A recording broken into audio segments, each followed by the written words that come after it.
Hello and welcome to Pages of GodLight Podcast. I'm your host, Christine Whitaker. Have you ever seen how sunlight breaks through a patch of trees and creates a circle of brightness that seems almost otherworldly? C.S. Lewis described these as patches of GodLight. My hope is in this podcast, you too will stumble upon bright spots of words and carefully delivered messages that open you up to experiencing the light that is all around us and waiting to be found. Welcome to this edition of Pages of GodLight. I have two wonderful people next to me that love books. Chip MacGregor, who I feel like has done many things, author, editor, publisher, agent, what else? International bon vivant. We don't have Okay, enough bon time. vivant. How long is the podcast? And I have Amy Bartlett here, who has done books, music, education, church, what else? Acting. Not bon vivant. Whatever the opposite. But we're here to talk books, and I hope everyone that's listening loves books. If you don't, maybe we'll convince you.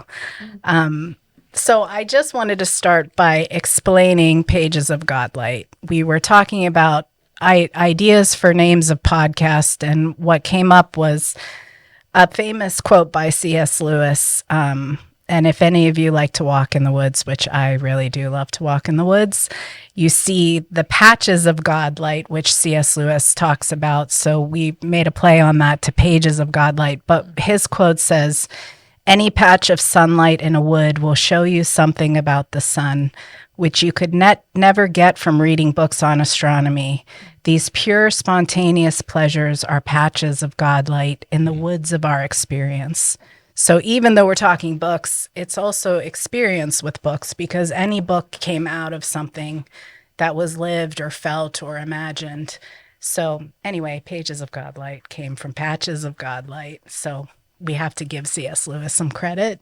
But anyway, so I wanted to start by asking you guys if there was a story of when you first knew you loved to read, whether it was when you were a kid or maybe a book even later in life that inspired you.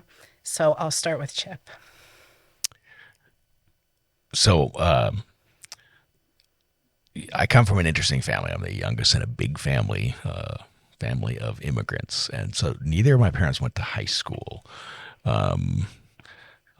Actually, my mom was always embarrassed by the fact that she hadn't gone to high school. So when she was 75, she finally went back and got her GED so she could stop pretending. But they're from that era where being uneducated did not mean you were stupid. My parents were bright people. They just weren't educated. My mom had an 8th grade education. My dad had a 5th grade education. And like a lot of immigrant families, lots of kids, and you worked hard and you had other things to do, like trying to make enough money to feed everyone. And they were both readers. And so my dad loved the newspaper and would read it for hours each day, get up, go work at the shop, come home, open up the newspaper, be there the rest of the evening, which is probably why I loved newspapers. And my first job in publishing was my first full-time job in publishing was at a newspaper. But my mom read to us as a kid. So I'm the youngest, and they were my dad had 8 kids, and so I was the baby. And I still remember my mom reading to us, and great stories. I remember, her reading Dr. Dolittle and stuff like that. But the book I always point to was Robert Louis Stevenson's Treasure Island. Robert Louis Stevenson, great Scottish author,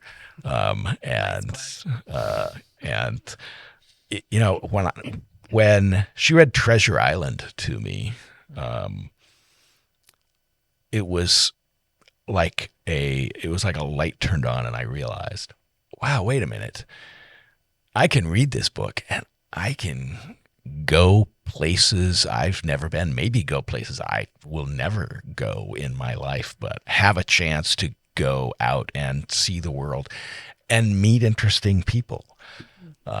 Plus, there's all the great accents in that book. So So it's funny because I was when the Blue Ridge Writers Conference happened a few years ago, and they asked us all the faculty, to read an opening page from a book. So yeah, I got to pull out. That's cool. Yes. It's always Black new, Dog right? at the going up to the Benbow Inn, to the opening to Robert Louis Stevenson's Treasure Island. Yeah. Awesome. Amy? Wow. Reading for me, and I'm realizing this just in this moment, is very much like my faith in that it has always been there. It wasn't something that I remember a moment of discovering or a moment it began. It was just, it just had turns, but it was always there. My personal faith testimony is, when I was 8 years old, I felt like the message from God was, I know you know I'm here. It's time to let others know that you know I'm here. But it was preeminent. It always was. Reading, my mother makes a big deal about the fact that she intentionally and incessantly read to me constantly before I was. My mother and I were separated at my birth for a while, and so by the time she got me back, she was. It wasn't a bad thing. It was a health thing. By the time she got me back, she began to read and never stopped, and she did it so that. And I love the so that's. There's a thing that's done and there's a reason that it's done. And those are two very different things. And she did it so that I would, like you're describing, Chip, discover how much more there is to be found in the world and how many other thoughts there are to be thunk, if we could be highly literary. And then there was another maternal figure. So I guess it's a string of maternal figures that turned the pages of GodLight for me. I was raised across the street from these two extraordinary characters, Mr. and Mrs. Moore. They became my best friends and kind of surrogate grandparent figures. And I remember the day that Mrs. Moore quoted something out of Little Women, and I had not read Little Women, and I think I was somewhere between 10 and 12 at the time. And she gasped in the way that maternal grandmother figures do that are as, flamboyant as she was. And she, clutched her pearls and held her chest and went fluttering across the living room and took me by the hand and took me all the way the length of her very long house to a bookshelf that was in a sunroom on the back of her house. And she pulled out Little Women. I can see the book now. It's a little green linen covered book. And she handed it to me and she said, with a lot of weight to her words, little girls like you should be reading Little Women. And it adjusted the gears in my head that there are things that I should be reading, that there are things I should be looking for, that there are things I should be pursuing. And, I'll mention both of you very quickly. You, Chip, handed me a copy of Brennan Manning's Ruthless Trust about 20 years ago. And I not only immediately read in the very first chapter his story with Mother Teresa, where she asks him, or he asks her, I always tell the story backwards. She asks him, what can I pray for you for? And he says, I would like you to pray that I would have clarity. And she said, oh, I will not do that. I have never had clarity. What I have had is trust, and thus became the foundation of the book, Ruthless Trust. Not only had you handed me that book and I read that and it adjusted my faith where it stood at that moment, but I have told so many people that story my whole life from that point forward and handed the book to another, to another, to another. And I think that's kind of what you talk about on this podcast, but also what we do at Whitaker is find things to put onto pages, to hand to another, to hand to another, to adjust their faith where they stand. And then there's a poetry book you gave me recently that had the single line in it,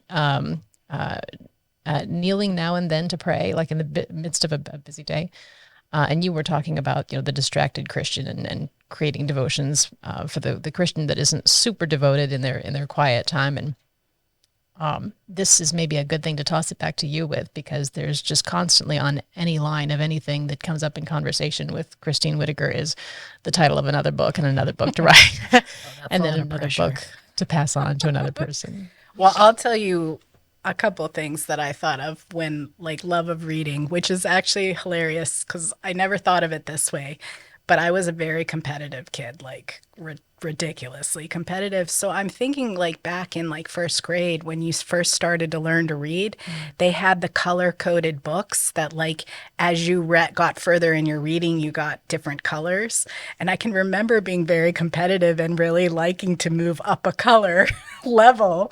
So I feel like even beginning it was like a competitive thing, but my parents always read to us too every night at bed. A lot of like biblical kind of like poetic, they would rhyme and things like that. I remember those.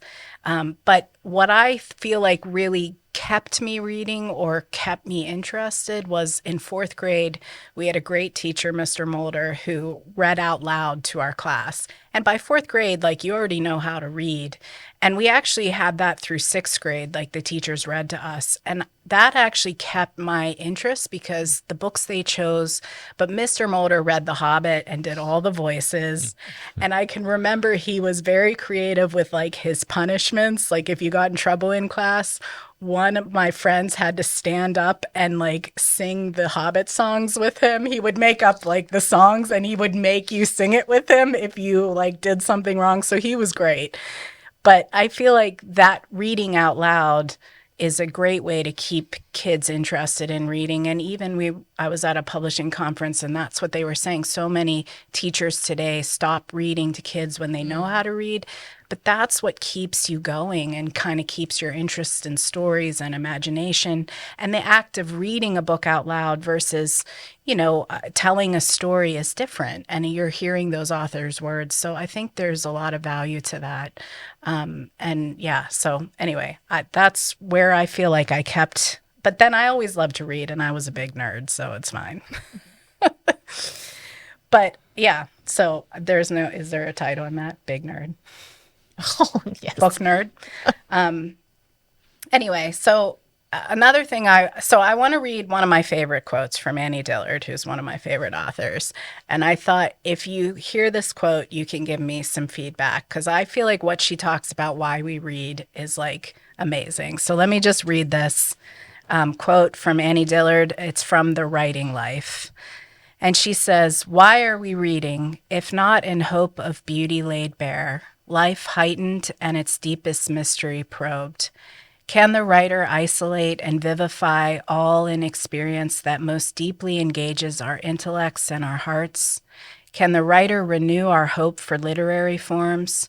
Why are we reading if not in hope that the writer will magnify and dramatize our days, will illuminate and inspire us with wisdom, courage, and the possibility of meaningfulness, and will press upon our minds the deepest mysteries so that we may feel again their majesty and their power?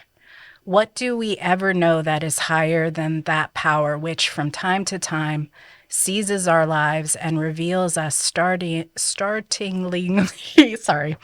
to ourselves as creatures set down here bewildered? Why does death so catch us by surprise, and why love we still and always want waking?" She's just beautiful. But I felt like beauty laid bare and mystery probed. I mean, those are some of the things that I feel like when I've read books that have really like wrecked me, it's because a mystery's been probed, a hope has been instilled, or a beauty laid bare. And I just think of all of the writers in the world and how many different voices, different imaginative ways of communicating, whether it's fiction, poetry, nonfiction, memoir, so many ways like beauty comes out and hope gets instilled and mystery probed. So anyway, I just love that quote. It's one of my favorite. And Annie Dillard, if you haven't read her, you should. I think in all of those, there's the notion of story, which some people miss the point that all great writing is story. Even if they're presenting principles to live by, the principles are always understood, not because the truth is laid bare, but because there's a great story behind it. I mean, you think about going to church and nobody remembers, the 4 points the pastor has that all start with the letter P. But you get in your car and you do remember the great story that was told because the stories illustrate the points, and it's the story that we remember, because I think it's a story that changes us. I've always said that I thought it's story, which is the thing that helps us to understand who we are and what role we play in this great story God has begun and is being played out here on the earth. Which is why, in publishing, so I spent my life in publishing. Yeah. Editor, author, publisher, agent, and people will often ask me, like, well, what are you looking for? And they're generally talking about genre. Mm-hmm. Oh, I'm looking, for a dystopian, sci-fi novel for a young adult audience or something like that. No, because my answer is always the same, and it's been the same for more than 30 years now. Oh, I'm looking for stories that will change me. That's what I really want. I want to find a book that I read it, and then I'm not the same anymore. So when you think about it,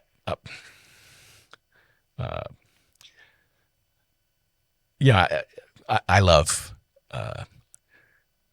dance. I come from a family of dancers. I have sisters who were dancers, professional dancer. My older brother, I thought was going to be a professional dancer. He was a good dancer. I used to teach dance. I have a daughter who's a dancer, and I've taken her to the ballet and stuff like that. Now, I love dance, but I can't say that my life ever changed because I went to a dance and saw it. Now, maybe somebody else's life has. I love music. Love going to the symphony.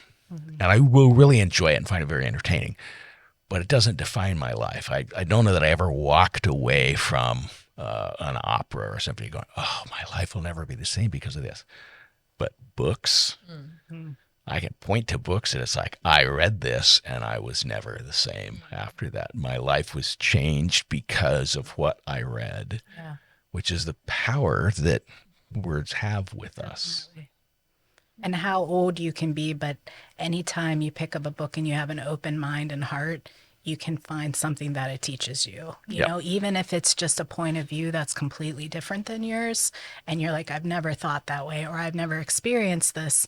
But to hear that from someone else, and if they do it in a way that they can impact you, it could be something that's so foreign to you, but impactful, because you're like, I've never been through this, but I can feel what you're going through because I've read this. And it's crazy how you can be, you can be 12 and that happen, you can be 80 and that happen. And it's like reading can continually do that, and the more you read, I think the more connections you make with different things that are weird and odd, but it gets your interest in oh, this person quoted this person. Oh, I should read this, which leads me to this, which, I think you can get in those cycles, which I find quite beautiful, because sometimes they end in a place that you didn't even know when you started, and I do think story is a beautiful way to frame that, because it fits so many different things, and faith. You talk about faith and imagination, and I feel like you have to have imagination to have faith, because it's not certainty. There's parts of it you have to open yourself up to, and I think that's the beauty of it too, is that the more we imagine what it can be to hope and have faith, the more open we can be to see what God does. So, not to dominate the conversation, but you mentioned Brennan Manning, and it was one of those books that changed me was a Brennan Manning book. When I read Ragamuffin Gospel, my life was changed, and I can honestly say, my spiritual walk is different having read Ragamuffin Gospel. It would not be the same if I hadn't read that book. Yeah. And I think of stories in the book where he talks about his own life, which, stories that I can relate to, where I just understand, oh yeah, that's what it's like. That's what my life is like. And he's speaking into my life here. Yeah. One of the writers, and writers is too limiting because it was really livers, speakers. It's Corrie ten Boom. She happened to write down her story as an aside to what God was doing through the power of the life and testimony that she lived. she was the one for me that consistently changed the way that I see things, and not only in individual thoughts or individual applications in my faith, but in discovering devotional thinking. And I think that's something that really ties into Patches of GodLight, is looking at a situation not circumstantially, but in the little patch of God's light, to adjust your mind frame to whatever you encounter, whether it's a great blessing or a great hardship. And she went through the greatest of them, the greatest hardships, turning them to, what light could God shed on this that would allow me to use this for other people? And no matter what it was, she tells a story about, every story she ever told, everything she ever encountered became a miracle because of how she approached it and how she looked for the God light shining on it and how she could use it for somebody else. And even one of them where she was disappointed at first in the fact that she couldn't find that little piece of light that she was used to finding in how God used her, is when she sat down and was trying to testify to somebody that she was absolutely sure God had sent her to. And every time he had done something like that before, it turned into some great evidence of faith or evidence of his spirit at work in somebody else's life. She just wasn't getting the response out of the person that she was looking for. And it turns out there was somebody passed out drunk underneath, they were all in a hotel at a convention, underneath the bed that they were sitting on, who was sobbing and giving his life to Christ, unforeseen at the moment. And she didn't know it at the moment until years later when he tracked her down at a large speaking event and kind of hustled up to try and catch her and let her know, here's where I was, here's who I was, here's what my life was at the time, and you utterly changed my path from that moment forward. And I've been trying to track you down for years to let you know that. But even those moments where you don't know that the Spirit is working, you can trust that the Spirit is working, because the light always works like the light says it's going to work. And you were talking earlier about story, and you with imagination and publishing and books and words, and I think that's what we're here for. There's no mistake that it is the word that became flesh. Well, I don't remember it was one of the Whitaker authors that said words create worlds, and it's been said in. Oh, well, look at that. The man behind the words. Abraham Heschel, he quotes him. Okay. Talking about how before there was creation, there was God speaking. So every time that there was speaking in the word, there was a world that was created. And when this word is shared, it was also shared by words and by story one to another. So there's something underneath this that's bigger than what we've even unpacked, that God uses to stick with us, to change your life from that point forward when you're reading a particular book or when you hear a particular story. And I can't define what that is, but I can see it when the light is shining on it. And it certainly has changed my life a time or two. It is not just Christian books, by the way. I mean, even I think when you were talking about that, I remember reading Schindler's List, which is really a Jewish story. But the fact is, everybody's seen the movie, and I know it's probably one of the top 10 movies ever made, Schindler's List. But the book is so moving to look at the life of Oskar Schindler and how he changed, and to see the choices that he made. You can't read that and not be moved. You can't read it and not feel changed by the choices people make for good in the face of evil. For sure. Yeah. And I think books are memories that stay, right? Just like that story was told, and sure, it was made in a movie. I mean, sometimes this comes in different forms, but I think the power of a book that can stay, 100, even thousands of years. Look at the Bible. It's an amazing medium that can hold something. And also crazy that books written that long ago can still speak to us today, that human experience has those timeless things. Sure, there's things that we don't know what it means anymore today, and it's dated and it's past, but some of those thoughts, ideas are just carried over, century to century. And I think that's the beauty. And why did God choose the Bible as a book? He could have done an orchestra. He could have spoke to us, audibly, but he chose a book. And I think there's something to that weight of that medium that changes how we look at that medium. And also, I would just say, if there's 5 love languages, I would say there's a 6, because giving books is one of my love languages. And it is because you're saying, I think this message is for you. Now, whether it's, I find it's most beautiful if I can find a book that I know will touch someone and fits who they are. There are writers that I would give to one friend and not another, because they speak a language that I know that person speaks. Yeah. And I think there's a beauty to that in generosity of and I also believe in reading beyond just what you like and reading expansively, but the giftability of books, I think I've always found that joy in that, because if I've read it and been moved by it and I can give it to someone, I have that much more joy to give it. But yeah, so sorry, dominating, but if you could think of a book that really impacted you, it maybe not your favorite, but just one that you, either an author or a book that you loved and why, I think we'll end on that. Sure. I can think of several, but one of them would be the book Still, which is from Lauren Winter, and Lauren Winter.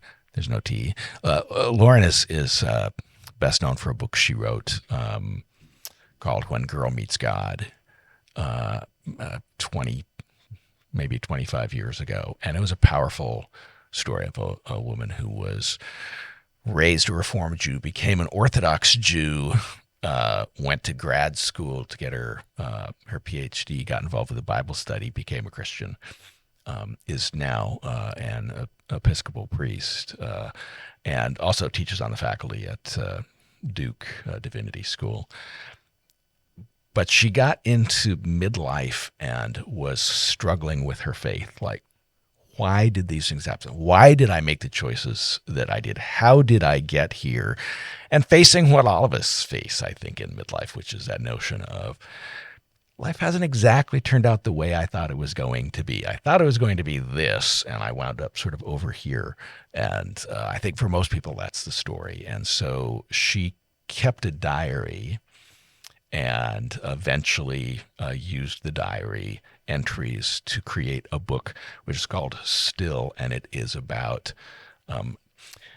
how she is still a believer and how she found God in quietness, in stillness, and how in the midst of everything going on, the chaos going on in her life, as she had been through a divorce and she sort of questioned her faith and everything, that she found that God was still there for her. I found it. That really spoke to me. Very profound book in my own life that I enjoyed a lot. Lauren Winter. And it's beautiful. Yeah. I think she also covers so many things we don't think about, of the in-between places. And she's one of those writers that brings in so many other writers, which, can't you love that? I love that. Yes. Yeah. Yeah, beautiful. Amy, I know you mentioned some, you can re-mention. I've kind of gone through my list already, but when you ask that question anew, I'm going to go to a given standard. The Grapes of Wrath was a book that marked my shift from a love of reading to a love of writing. And that was, young. It was junior high school. I didn't know what writing was at the time, other than, on the bathroom wall in elementary school. There was no sense of the fact that you could do this, that you could create your own words. That at that point, it was just reading everybody else's words. And don't tell my boss, Christine Whitaker, but on occasion I'm prone to procrastinating. And when I was in junior high school, I had procrastinated reading the entire Grapes of Wrath book, which, as most people know, is rather lengthy. And I had a book report due on it the next day. So I sat on the back porch and read it cover to cover, from beginning to end, so that I could be on time. But what I discovered was, they say, I can't remember who, I guess everybody says it, but I think Stephen King wrote in his book on writing that to write good, read good. Just read good writing, read good writing. And there's something intrinsic that you learn as you read good writing that adjusts the language that you have when you sit down to write. And I couldn't have told you what it was at that age or at that moment. But when I got to the edge at the end of that book, and had stopped, once to make toast in the middle, I mean, I started and ended that book in rapt attention. Had never read anything like it before. When I closed the book, I think very subconsciously at that time, it wasn't a conscious thought, grabbed a piece of paper and wrote for the first time in my life. And it was something really stupid called, I think, the oak tree. And it was very seventh grade girl, and we will not speak of it. Yes, somewhere there was the sun shining on a tree. No, it really was a tree at the top of the hill, and I thought, okay, well, this is what I see. He wrote what he saw, or what he saw in his imagination, as you spoke of, Christine. But I wrote what I saw. Write what you know. I know there's a tree on that hill. I'll write something about it. But I actually, this is not a joke, I still have that piece of paper. Really? Wow. It is tucked in the copy of The Grapes of Wrath from Mrs. Castle's seventh grade core English class. But that was where it turned from, I understand all these words that I'm taking in, and you're so full of them, you have to let some of them back out in, maybe your own voice, or understanding other authors from the writer perspective instead of just being the reader, understanding who they were as a writer. So I'd have to pick that one just for the moment that it turned the page for me in understanding where these books come from in the author's heart in the first place. That has to be probably one of the highest compliments to a writer, that you made me a writer, more than just a reader. You were so good at what you did, you made me want to do it. And I'm pretty sure I'm not the first or the last to compliment That's John fine. Steinbeck. But that's right. But, yeah, no, that's beautiful. And I love Steinbeck too. He's like, you read his stuff and you realize he probably just lived with these people for like months on end and or even if one day he was just that observant and then that imaginative that he wrote characters that like just stick with you and are not the same. None of his characters are the same. They all have nuance and like different. So I would say one of my favorite writers is Henry Nouwen. I really would read anything he wrote and have read a lot of it. If I had to choose a book that sort of shaped a lot of how I thought was Wounded Healer, and I've read that more recently, reread it, because I'm a middle child, a peacemaker, but I think it really gave me this sense that we have a lot of people that have trauma in their lives and feel that can bring a lot of despair. But on the other side of that, when healing comes, they can heal other people through their woundedness.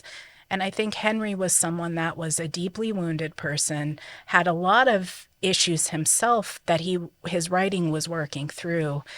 But he's so vulnerable in the way that he writes. He's so well spoken about people because of counseling and understanding. And he's so open, and he sees God in such a beautiful way and brings beauty and healing in so much that he writes. So I just find every time I pick him up, it's like I feel like I'm sitting with him in his prayer time with God, and you feel that presence there that he just, and he had to work through that his whole life. So it wasn't like all this went away. But he was someone that just really impacted the way I could see Christianity being a healing element versus a divisive element, versus like how some people see it as constrictive versus expansive, and the way that he spoke about love and healing and just how God is so near to us that we forget that. And anyway, so he's one that I love. So I guess I guess we can end with saying, like, when do you read the most? Like, is it at night? Is it in day? Is it on planes? What's your best? What's your best? If you would have your ideal reading time in the day, what would it be? Well, Christine said in planes, because she knows that I always read on planes. I always tell people you can send emails, but I don't do emails on a plane. I read on a plane. I don't know if that's my best time, but I listen. I've gotten into audiobooks. I listen to a book as I exercise, as I run in the mornings. But I have some time set aside for reading every day, and I always read at night, just as well. I know it sounds like I do All nothing. times. It sounds like I do nothing else. In the afternoon, and sometimes really late. I do read a lot, and I Sometimes have at worked in lunch. publishing for decades, and so that kind of makes yes. a difference as well. Yeah. Yeah. During commercials while I'm waiting in line. Not morning, all the other times. Okay. Yeah, I can't read in the morning, and I've been very intrigued by how you described morning reading, and I would like to learn more about that. This is a non-traditional answer. Welcome to the way my brain unpacks questions, but I read best when a good book is present. Still not mornings, but sometimes I'm the opposite on planes. That's my one dedicated time to, get work done that is too distracted at other times. So I have a hard time sometimes reading. And yet on the way here, I picked up one of the more extraordinary books I've read in years. It was like, discovering Jack London for the first time ever, but it was a newer author, contemporary author. And I was reading it standing in a bookshop, and then I couldn't stop. I had so many emails to do, but constantly read through one of my non-reading times because a good book demanded that I do so. Otherwise, outdoors. Find a good beach or a stump. That is good. A grassy knoll. Yes, with an oak tree nearby. I think mine definitely morning. By the end of the day, my brain is too fried, so TV is good, things that I don't have to think too hard. But reading is such a concentrated mental activity that I like doing it in the morning because it also makes me more creative and more, I already have ideas because of things I've read, and I feel like it gives me energy to face the day. But planes are also, to me, my favorite because it's the most like you're not distracted. You can't look at your phone. You can only do so much. So I actually do really like reading on planes. If I have the right thing, I can get into that and read a lot. But mornings are my way. So, well, thank you guys. I appreciate you, Chip and Amy, for being on. And everyone, keep reading, keep loving reading. We'll love it together. So it can be your fifth love language. Thank you for joining us for this episode of Pages of GodLight.